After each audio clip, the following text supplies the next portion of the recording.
বাবা এই সন্তানের প্রতি এত মায়া, এত দয়া, এরপরেও সন্তানের মায়া থাকার পরেও ওই সন্তানের মায়া নিয়ে বাবা একটা বারের জন্য শাসন বন্ধ করে না। ওই বাবা চাবুক দিয়া তারপরেও মারা আরম্ভ করে দিলেন। একটা সময়ে সন্তানের মুখ দিয়া ফেনা বাহির হয়ে গেছে, নাক দিয়া ফেনা বাহির হয়ে গেছে। দর্শকেরা ডাক দিয়া বলেন, ও পয়গম্বরের সাহাবে, আর একটা বাড়ি দিবেন না? আপনার সন্তান, আপনার ছেলের তো জান বাহির হওয়া মুহূর্ত, আর একটা বারের জন্য বাড়ি আপনি সামনে আগাইবেন না? ওমরে ফারুক সাথে সাথে চোখ মুবারক খুলিয়া দেখে সন্তান মাটিতে জমিনে পড়ে আছে। এমন সময় সন্তানটারে বাবাই কোলের ভিতরে নিয়ে নিছেন। বলেন না আল্লাহু আকবার। ওই সন্তানের মায়া আমাদের ভিতরে আছে না নাই? কথা কয় না, জোরে কোন আছে না নাই? ওই বাবা সন্তান, দুনিয়ার মধ্যে বাবা এবং মায়ের ভিতরে সন্তানের মহব্বত সব থেকেই বেশি। বাবা তখন সন্তানকে কুলির ভিতরে নিয়া বলতেছে, আব্বাজান, ও আমার আদরের সন্তান, তুমি কিন্তু মনে করিও না আমি জল্লাদ, তুমি আমার জল্লাদ তো মনে করিও না, আমি কিন্তু তোমার বাবা। তোমার মায়া কিন্তু আমার ভিতরে অনেক বেশি, তোমার প্রতি আমার দয়া কিন্তু অনেক বেশি। এই কথা বলে আর কোলের ভিতরে ঝাপটি দিয়া সন্তানরে ধরে। কিছুক্ষণ পরে দেখি সন্তান দুনিয়ার থেকে বিদায় নিয়ে চলে গেছি। আল্লাহু আকবার। সন্তান দুনিয়াতে না, সন্তানের বাবা ওমরে ফারুক সন্তানের লাশ কোলের ভিতরে নিয়ে কান্দে। আর দর্শকেরা বলতেছে, মায়ার নবীর সাহাবে, একটা বারের জন্য আপনি কান্না করবেন না। ও পয়গম্বরের সাহাবী, আপনি কানবেন না। মনে হয় তার হায়াত এতদিন পর্যন্ত ছিল, আমার আল্লাহর কাছেই চলে গিয়েছে, আপনি কানবেন না। ওমরে ফারুক সাথে সাথে সন্তানের লাশটা উঠাইয়া বলেন, সাহাবী, আবার ওই কাফনটা খুলিয়া সন্তানের চেহারাটা বাহির করলেন। আবার সন্তানের চেহারার ভিতরে, কপালের ভিতরে, মুখের ভিতরে চুমু খাইতে স্তরে অনেক বেশি। তখন পাশ থেকেই বললেন, ও পয়গম্বরের সাহাবী, আপনার ছেলেকে কি জন্য আপনি মারলেন? আমরা তো কিছুই জানতে পারলাম না। পয়গম্বরের সাহাবী কোনো কথার উত্তর দেই না। তখন বলে, ও দয়ার মালিক, আয় আল্লাহ, আমার সন্তান একটা অন্যায় করার কারণে আমি কিতাব অনুযায়ী তাকে শাসন করার ক্ষেত্রে আজকে আমার সন্তান দুনিয়ার থেকে চলে গিয়েছে। ও দয়ার মালিক, আয় আল্লাহ, আমার সন্তানের এই অন্যায়ের কারণে ৮০টা বেত্রাঘাত করা দরকার ছিল, কিন্তু জনগণ তোমরা সবাই শোনো, আমার সন্তানকে ৭৫টা বেতের আঘাত করলাম। কয়টা? সবাই বলেন কয়টা? ৭৫টা করছি। ওমরে ফারুক মালিকের দরবারে ২টা হাত বাড়ায় বলে, আয় দয়ার মালিক, আয় আল্লাহ, আর ৫টা বেতের আঘাত আমার সন্তানকে আমি দিতে পারি নাই। আমার মালিক যদি হাসরের ময়দানে ডাক দেয়া বলেন, ওমর, তোমার সন্তানের শাসন করেছো, কিন্তু সন্তানের শাসন তো পরিপূর্ণভাবে শেষ হয় নাই। আমার মালিকের দরবারে আমি বাবা হইয়া আমার মালিকের দরবারে সন্তানের জন্য কি জবাবটা দিব? এজন্যই আল্লাহ রাব্বুল আলামিন বলেন, ইন্নাশ শিরকা লাযুলমুন আযীম। আমি আল্লাহ রাব্বুল আলামিন জানাইলাম বান্দা বান্দির দল, দুনিয়াতে যাওয়ার পর যতই গুনাহ অন্যায় অপরাধ করো আমি আল্লাহ ক্ষমা করব। বান্দা একটা কথা স্মরণ রাখবি, আমি আল্লাহ বড় দয়ার আল্লাহ। আমি আল্লাহ বড় মায়ার আল্লাহ, আমি আল্লাহ শিরকি গুনাহ একটা মুহূর্তের জন্য সইতে পারি না। আল্লাহ রাব্বুল আলামিন ডাক দেয়া বলে, ও আমার আদরের বান্দা বান্দির দল, আমি আল্লাহ রাব্বুল আলামিন বান্দা দুনিয়াতে প্রেরণ করেছে ঈমানটারে মজবুত বানাইবার জন্য, কিন্তু বান্দারে ঈমানটারে মজবুতির পরিবর্তে বড় দুর্বল বানাইছ। আমাদের কথার মাধ্যমে ঈমান চলে যায়, কাজের মাধ্যমে ঈমান চলে যায়। সাহাবায়ে কেরামদের ঈমান কথার দ্বারা মজবুত হয়, ঠিক কিনা?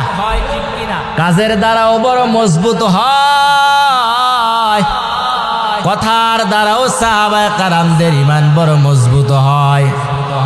যখন আমিও অসুস্থ, আমার ফ্যামিলির ভিতরেও অনেকেই অসুস্থ, তখন আপনার আমার জবান দিয়া বের হয়, দুনিয়ার মধ্যে আল্লাহ আমার ছাড়া আর কাউরও দেখে নাই, এমন কথা আছে কি নাই?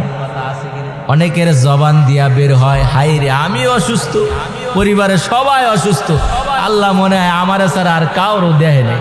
অনেকে এমন কথা বলি কি বলি না? এটাও কিন্তু একটা আল্লাহর সাথে শিরকি গুনাহ। এজন্যই আল্লাহ বললেন, শিরকি গুনার দ্বারা বান্দা ঈমান মজবুতি নয়, বড় দুর্বল। সাহাবায়ে কেরামদের ঈমান কেমন মজবুত! মায়ার নবী রহমতে আলম পয়গম্বর আরবি রাসূল আকরাম সাল্লাল্লাহু আলাইহি ওয়াসাল্লামের সাহাবায়ে কেরাম, ওই যে হযরতে খুবাইব রাদিয়াল্লাহু তাআলা আনহু, যখন কাফের মুশরিকরা খুবাইবরে ধরিয়া জেলখানার ভিতরে দিছে, দেওয়ার পরে সবাই একত্রিত হইয়া বলে, খুবাইব তোমার কাছে একটা কথাই আমরা জানবার চাই।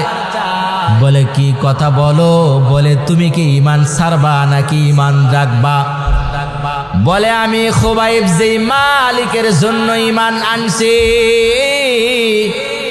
আমি খুবাইবের জীবন চলে যাবে, একটা মুহূর্তের জন্য ঈমান আমি ছাড়তে পারবো না। বলে মুসিবত আসবে, তোমার সামনে বিপদ দেখা দিবে, এই বিপদ এবং মুসিবত দেনেওয়ালার মালিক কি? এই মুসিবত এবং বিপদ যখন আসবে আমার আল্লাহ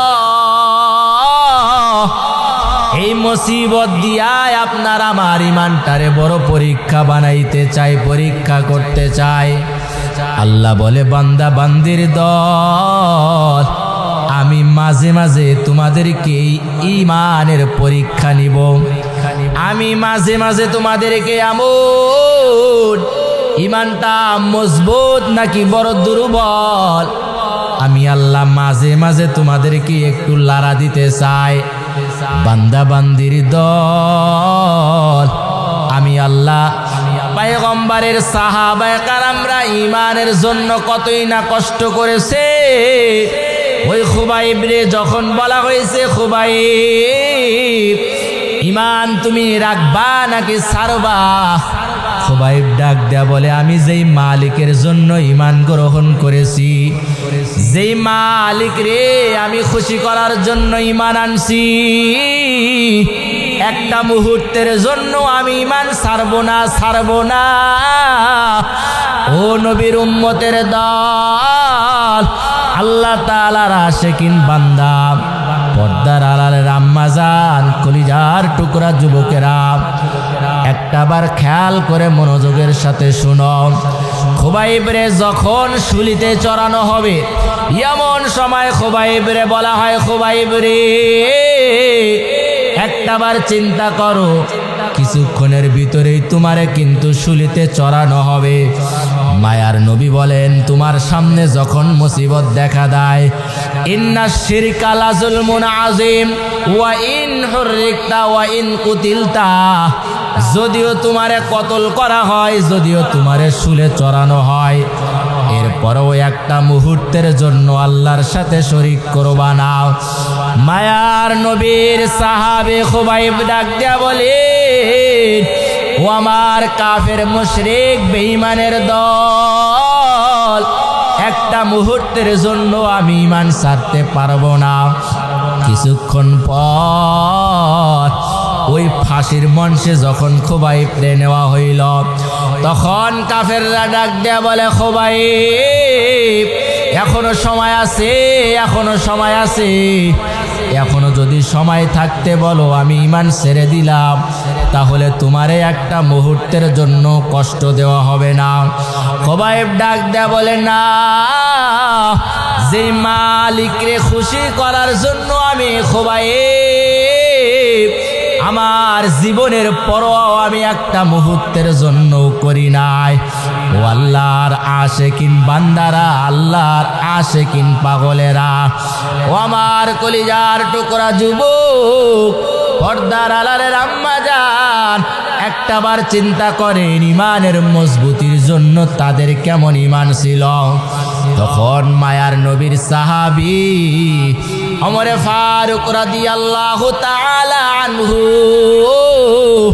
অন্য সাহাবায়ে কেরামদেরকে নিয়া এমন ভাবে বসিয়া ঘরোয়া ভাবে পরামর্শ করতেছে।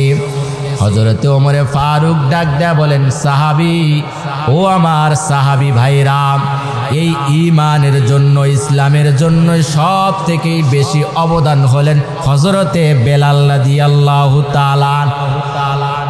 হঠাৎ করে পাশ থেকে আরেক সাহাবী ডাক দেয়া বলেন, পয়গম্বর, ও আমার পয়গম্বরের সাহাবী ওমরে ফারুক রাদিয়াল্লাহু তাআলা আনহু, এমন কথায় আপনি বললেন, বেলালের থেকেও তো বেশি ইসলামের জন্য কষ্ট ত্যাগ স্বীকার করনেওয়ালা মুসলমান, এমন ত্যাগ স্বীকার করনেওয়ালা সাহাবী আমাদের ভিতরেই বসা, বলেন সুবহানাল্লাহ। ওই সাহাবায়ে কেরাম তখন ডাক দেয়া বললেন, আবু বকর। ওমর বলে, কে? বলেন, দেখেন ওই যে খাব্বাব রাদিয়াল্লাহু তাআলা আন। তখন ওমর বলেন, খাব্বাব ভাই, এমন কি তোমার ভিতরে হয়েছে, তোমার সাথে হয়েছে বলো। খাব্বাব রাদিয়াল্লাহু তাআলা আনহু কিছুক্ষণ পর জিহ্বাটা বাহির করিয়া দিয়েছে। হঠাৎ করে ওমরে ফারুক রাদিয়াল্লাহু তাআলা আনহু ডাক দিয়া বলেন, ও ভাই খাব্বাব, তোমার জিভের ভিতরে এমন কত বড় একটা ছিদ্রর মতো দেখা যায়, তোমার জিভের ভিতরে, জিহ্বার ভিতরে কি কোনো ঘাও হয়েছিল? বলেন, না না, আমার জিহ্বার ভিতরে কোনো ঘাও, কোনো কিছুই হয় নাই। এই ইসলামের জন্য, ঈমানের জন্য আমার পরিবারের মানুষেরাই আমারে ধরিয়াও। আমারে ডাক দেয়া বলেন, খাব্বাব, তুমি যে মালিকের ঈমান গ্রহণ করেছো, এই ঈমানটা একটা মুহূর্তের জন্য রাখতে পারবা না।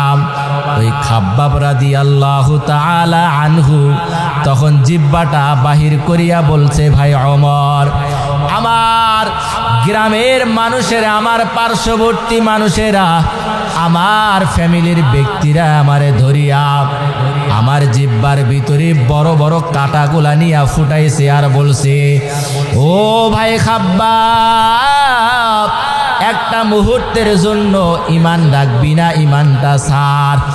আমি এত কষ্ট সহ্য করছি, এরপরও ঈমানটা ছাড়ি নাই। কিন্তু ও কলিজার টুকরা যুবকেরা, আল্লাহর গোলামেরা, একটাবার চিন্তা করেন আমাদের ঈমানের মজবুতি কেমন, আমাদের ঈমানের কথা একটাবার চিন্তা করেন। খাব্বাব রাদিয়াল্লাহু তাআলা আনহু কিছুক্ষণ পর পিছনের কাপড়টা উঠাইয়া কোমরটা বাহির করে দিলেন। ওমরে ফারুক রাদিয়াল্লাহু তাআলা আনহু বলেন, ভাই খাব্বাব, তোমার কি এখানে কোনো রোগ হয়েছিল? বলেন, না। বলে, এখানে তো কোনো গোস্ত দেখা যায় না, শুধু হাড্ডি। বলে, আমার ঈমানের জন্য ওই আল্লাহ প্রতি ঈমান আনার কারণে আমার সাথী ভাইরা, আমার আত্মীয়রা আমার সাথে কতই না বড় দুশ্মনী করেছে, আমারে কতই নির্যাতন করেছে, এরপরেও ঈমান আমরা একটা মুহূর্তের জন্য ছাড়ি না। কিন্তু আমাদের সামনে যখন মুসিবত দেখা দেয়, যখন কোনো বিপদ দেখা দেয়, এই মুসিবত এবং বিপদের কারণে অনেক সময় এমন ঈমান হারা কথা আমাদের জবান দিয়া বের হয় কি হয় না? আরো জোরে বলেন, হয় কি হয় না? এই জন্যই আল্লাহ বললেন, ইন্না শিরকা লাযুলমুন আযীম। একটা মুহূর্তের জন্য আমি রবের সাথে কোনো কিছুর শরীক করবি না রে গোলাম। ওই শিরকি গুনাহ আমি আল্লাহ একটা মুহূর্তের জন্য সইতে পারি না। পর্দার আড়ালের আম্মা জান, একটাবার চিন্তা করেন, ওই জান্নাতে যাওয়া আপনার জন্যই না বড়ই সহজ? ওই জান্নাতে যাওয়া আপনার জন্য কতই সহজ। মায়ার নবীর আদরের কন্যা ফাতেমাতুজ জোহরা রাদিয়াল্লাহু তাআলা আনহাকে সব থেকে উত্তম জান্নাতে যাওয়ার একটা মেসেজ দিয়া দিলেন। কয়টা? সবাই বলেন কয়টা? একটা মেসেজ মায়ার নবী ডাক দেয়া বলেন, ফাতেমা রে, তোমারে আমি একটা জান্নাতে যাওয়ার মেসেজ দিতে চাই। ও পর্দার আড়ালের আম্মা জান, একটাবার চিন্তা করেন কলিজার টুকরা যুবকেরা, ওই পয়গম্বর আরবি ফাতেমাতুজ জোহরা রাদিয়াল্লাহু তাআলা আনহাকে কলিজা দিয়া বড় মোহাব্বত করতেন, বড়ই ভালোবাসতেন।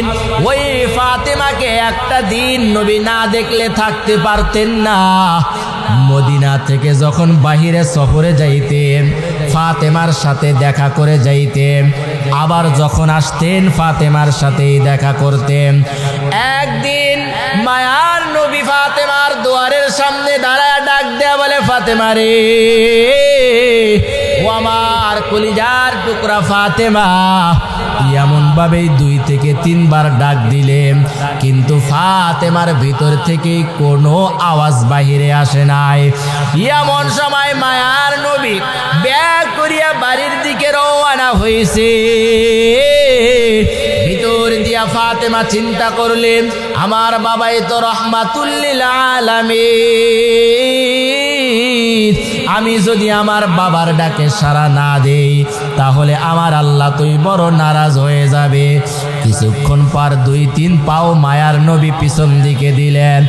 এমন সময় পয়গম্বরের আদরের কন্যা ফাতেমা ডাক দেয়া বলে, আব্বা জান, ও আমার আদরের আব্বা, আসেন আসেন, আপনার কন্যা ঘরের ভিতরে আছে।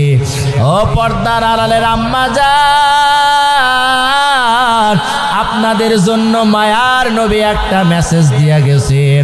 এই মেসেজটার উপরে যদি আপনি আমল করতে পারেন, আপনার জন্য জান্নাতে যাওয়া বড় সহজ হবে। পয়গম্বর ডাক দেয়া বলেন, ফাতেমা,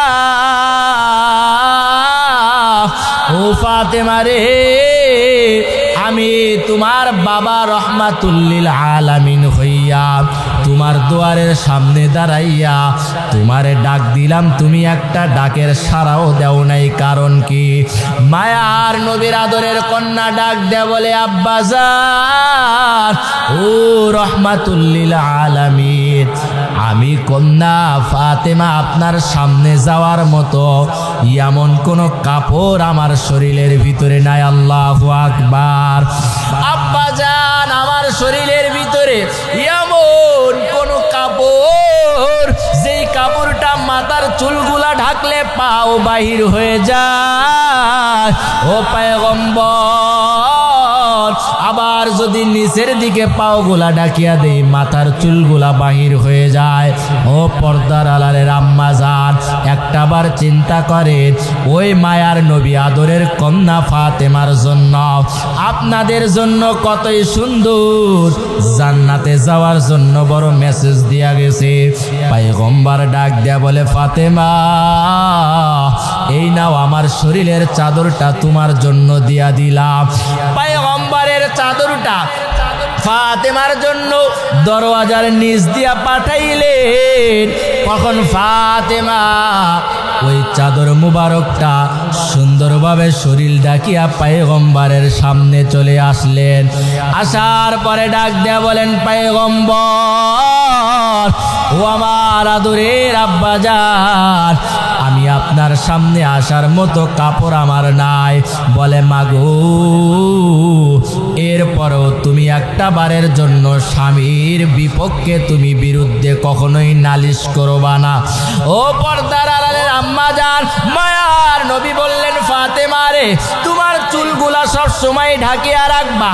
এক নাম্বার মেসেজ। মায়ার নবী বললেন, ফাতেমা রে, যদি তুমি সর্ব অবস্থায় সব সময় স্বামীর আনুগত্য অনুযায়ী স্বামীর মন খুশি করিয়া যদি তুমি পর্দায় থাকতে পারো, আমার আল্লাহর জান্নাতে যাওয়া তোমার জন্য মা বড়ই সহজ হয়ে যাবে। সুবহানাল্লাহ। মায়ার নবী ডাক দেয়া বললেন, ওই মা হাসরের ময়দানে যাওয়ার পর আপনার আমার বিরুদ্ধে 4 জনের বিরুদ্ধে আল্লাহর কাছে মামলা দায়ের করবে। কয়জনের? সবাই বলেন। 4 জনের বিরুদ্ধে মামলা দায়ের করবে। ওই মা যখন হাসরের ময়দানে যাবে, আমার আল্লাহর কাছে মামলা দায়ের করবে 4 জনের। 1 নাম্বার হলো, যখন কন্যা সন্তান দুনিয়ার মধ্যে আসবে, তখন বাবার নামে আল্লাহর কাছে মামলা করবে। ও দয়ার মালিক, ও দয়ার আল্লাহ, আমি যখন বুঝতে পেরেছিলাম আমার বাবা আমারে কোনোদিন নামাজের কথা বলে নাই, আয় আল্লাহ, আমার বাবা আমার কোনোদিন কোরআন পড়ার কথা বলে নাই, আমার বাবা আমারে কোনোদিন শাসন করে নাই। 1 নাম্বার হলো আল্লাহর কাছে মামলা দায়ের করবে বাবার নামে। 2 নাম্বার, বড় ভাই, ও দয়ার মালিক, আয় আল্লাহ, পরে আমি আমার ভাইয়ের, যখন আমার ভাইয়ের কথা মতোই আমি চলতাম, আমার ভাই আমারে কোনোদিন শাসন করে নাই, আমার ভাই আমারে কোনোদিন নামাজের কথা বলে নাই, আমার ভাই আমারে কোনোদিন পর্দার কথা বলে নাই। আয় দয়ার মালিক, আজকে জাহান্নামে যাব, আমার ভিতরে কোনো দুঃখ নাই, আফসোস নাই, আমার ওই বাবা এবং আমার বড় ভাইরে নিয়ে আসেন। 3 নাম্বার, যখন মালিকের দরবারে মামলা দায়ের করবে, তখন বলা হয় ওই মহিলা তখন তার স্বামীর নামে মামলা করবে। বলবে, ও দয়ার মালিক, আয় আল্লাহ, আমি যখন দুনিয়ার মধ্যে থাকতাম আমার স্বামী আমারে কোনোদিন শাসন করে নাই। ও দয়ার মালিক, আয় আল্লাহ, আমার স্বামী আমারে হুন্ডার পিছনে কইরা পর্দা ছাড়া কতই না ঘুরাইছে, কত বন্ধু বান্ধবের সাথে আড্ডা দেওয়াইছে।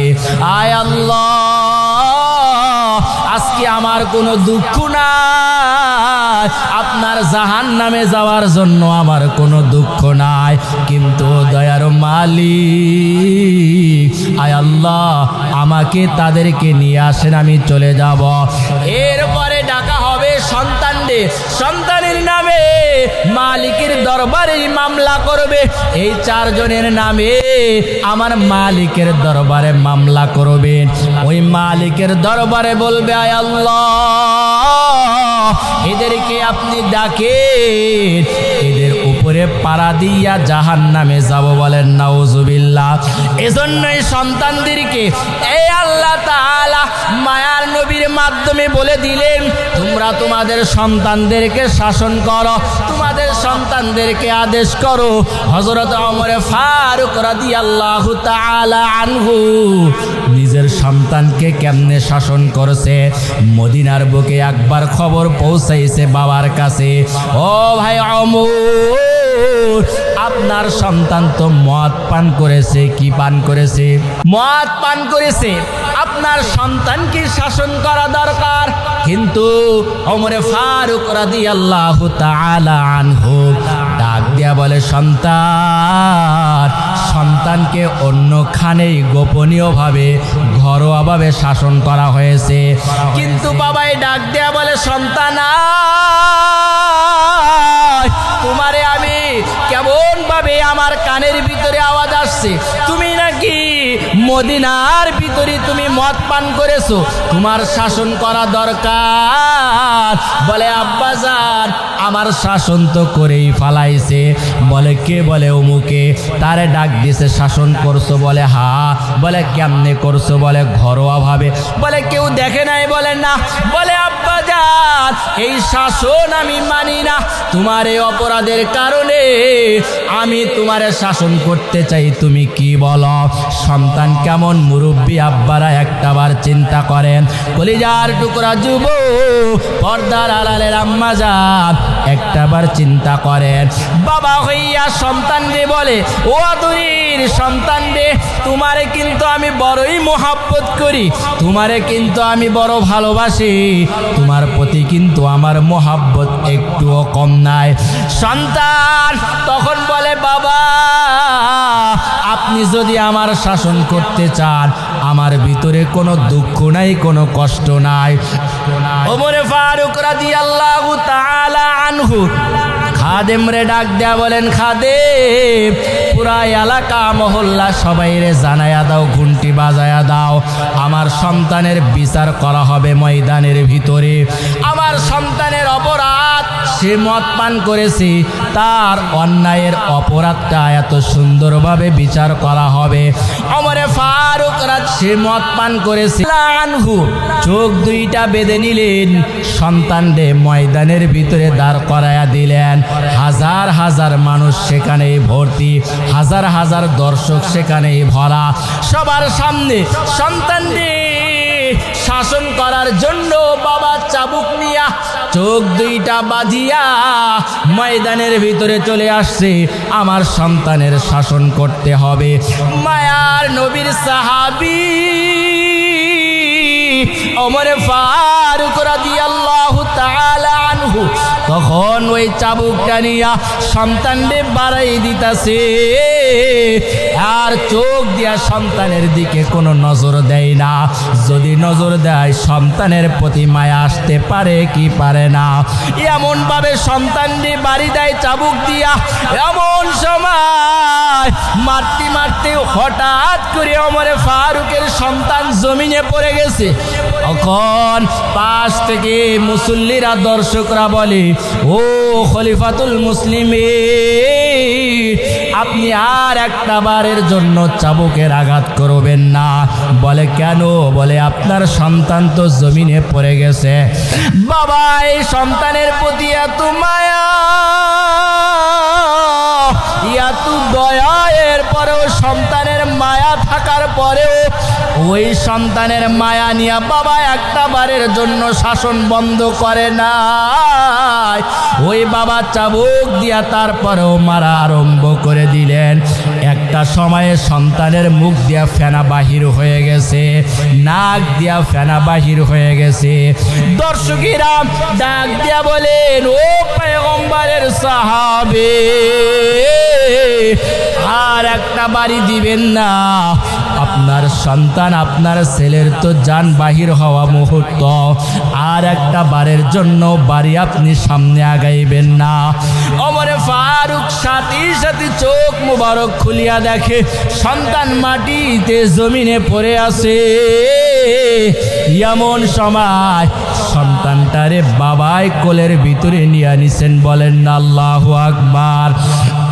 ওই সন্তানের মায়া আমাদের ভিতরে আছে না নাই? কথা কয় না, জোরে কান, আছে না নাই? ওই বাবা সন্তান, দুনিয়ার মধ্যে বাবা এবং মায়ের ভিতরে সন্তানের মহব্বত সব থেকেই বেশি। বাবা তখন সন্তানকে কুলির ভিতরে নিয়া বলতেছে, আব্বাজান, ও আমার আদরের সন্তান, তুমি কিন্তু মনে করিও না আমি জল্লাদ, তুমি আমার জল্লাদ মনে করিও না, আমি কিন্তু তোমার বাবা। তোমার মায়া কিন্তু আমার ভিতরে অনেক বেশি। বেশি, তোমার প্রতি আমার দয়া কিন্তু অনেক বেশি। এই কথা বলে আর কোলের ভিতরে জাপটি দিয়া সন্তানরে ধরে। কিছুক্ষণ পরে দেখি সন্তান দুনিয়ার থেকে বিদায় নিয়ে চলে গেছি। আল্লাহু আকবার। সন্তান দুনিয়াতে নাই। সন্তানের বাবা ওমরে ফারুক সন্তানের লাশ কোলের ভিতরে নিয়ে কান্দে। আর দর্শকেরা বলতেছে, মায়ার নবীর সাহাবে, একটা বারের জন্য আপনি কান্না করবেন না। ও পয়গম্বরের সাহাবী, আপনি কানবেন না। মনে হয় তার হায়াত এতদিন পর্যন্ত ছিল, আমার আল্লাহর কাছেই চলে গিয়েছে, আপনি কানবেন না। ওমরে ফারুক সাথে সাথে সন্তানের লাশটা উঠাইয়া বলেন, সাহাবী আবার ওই কাফনটা খুলিয়া সন্তানের চেহারাটা বাহির করলেন। আবার সন্তানের চেহারার ভিতরে, কপালের ভিতরে, মুখের ভিতরে চুমু খাইতে অনেক বেশি। তখন পাশ থেকেই বললেন, ও পয়গম্বরের সাহাবী, আপনার ছেলেকে কি জন্য আপনি মারলেন? আমরা তো কিছুই জানতে পারলাম না। পয়গম্বরের সাহাবী কোনো কথার উত্তর দেই না। তখন বলে, ও দয়ার মালিক, আয় আল্লাহ, আমার সন্তান একটা অন্যায় করার কারণে আমি কিতাব অনুযায়ী তাকে শাসন করার ক্ষেত্রে আজকে আমার সন্তান দুনিয়ার থেকে চলে গিয়েছে। ও দয়ার মালিক, আয় আল্লাহ, আমার সন্তানের এই অন্যায়ের কারণে ৮০টা বেত্রাঘাত করা দরকার ছিল, কিন্তু জনগণ তোমরা সবাই শোনো, আমার সন্তানকে ৭৫টা বেতের আঘাত করলাম। কয়টা? সবাই বলেন কয়টা? ৭৫টা করছি। ওমরে ফারুক মালিকের দরবারে ২টা হাত বাড়ায় বলে, আয় দয়ার মালিক, আয় আল্লাহ, আর ৫টা বেতের আঘাত আমার সন্তানকে আমি দিতে পারি নাই।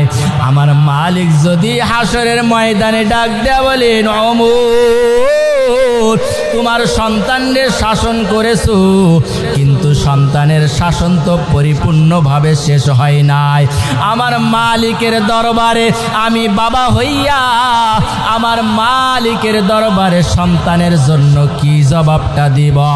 ও কলিজার টুকরা যুবক, পর্দার আড়ালের আম্মা জান, ও আমার আল্লাহর আশিকান বান্দারা, একটাবার চিন্তা করেন, আজকে সন্তান অন্যায় করলে মায়ার নবীর সাহাবী হইয়া সন্তানের শাসন কেমন ভাবেই করেছে। দুনিয়ার থেকে বিদায় নেওয়ার পর এরপরও ৫টা বেতের আঘাত বাকি, এরপরও আমার মালিকের কাছ থেকেই ক্ষমা চায়। আর আমাদের সন্তানরা একটাবার নামাজ না পড়লে শাসন করতে পারি না। আমাদের সন্তানেরা অন্যায় করলে শাসন নাই, এই কারণে সন্তানেরাই বড় বেয়াদব হয়, ঠিক কিনা? মায়ার নবীর সাহাবায়ে কারামদের মতো যদি সন্তানদের শাসন আপনার আমার ভিতরেই থাকতো, একটা সন্তানও অন্যায় করার সাহস পাইতো না, একটা সন্তানও নামাজ বন্ধ করার সাহস পাইতো না, একটা সন্তানও অন্যায় করার সাহস পাইতো না, ঠিক কিনা বলেন?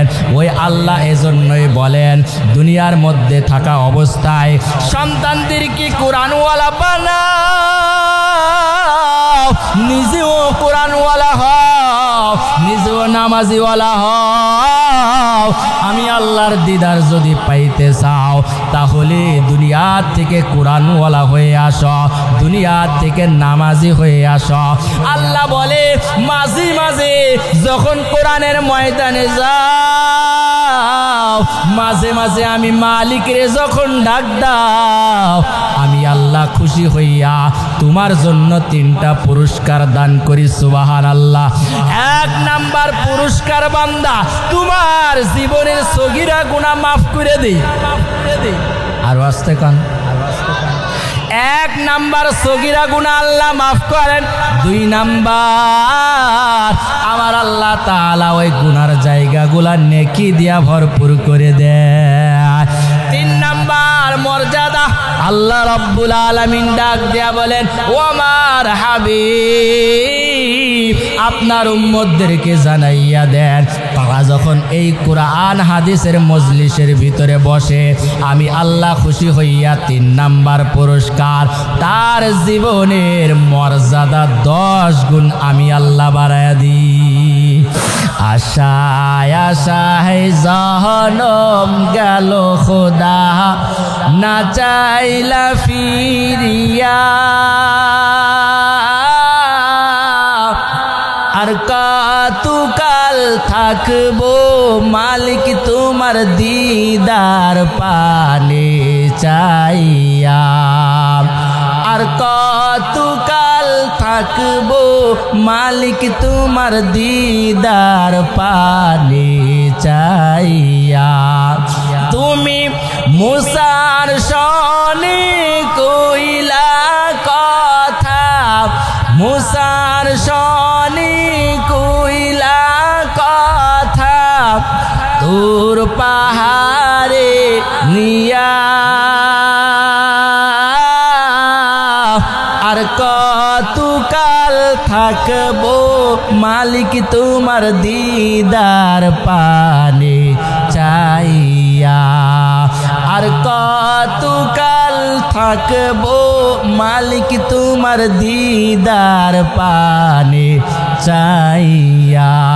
বলেন না আল্লাহু আকবার। ওই আল্লাহর দিদার আমরা চাই কি চাই না? চাইতে হলে নামাজ ছাড়িয়া নাকি নামাজ ধরিয়া? আজকে থেকে কারা কারা নামাজ ধরবো পড়বো 2টা হাত মালিক রে দেখায় দে। আয় আল্লাহ আমাদের সকলের হাতগুলা কবুল করেন, বলেন আমিন। আয় আল্লাহ আজকে থেকে সকলকে নামাজি বানান, বলেন আমিন। আয় আল্লাহ ভূমিকম্প যত বড় বড় বিপদ থেকে হিফাজত করেন, বলেন আমিন।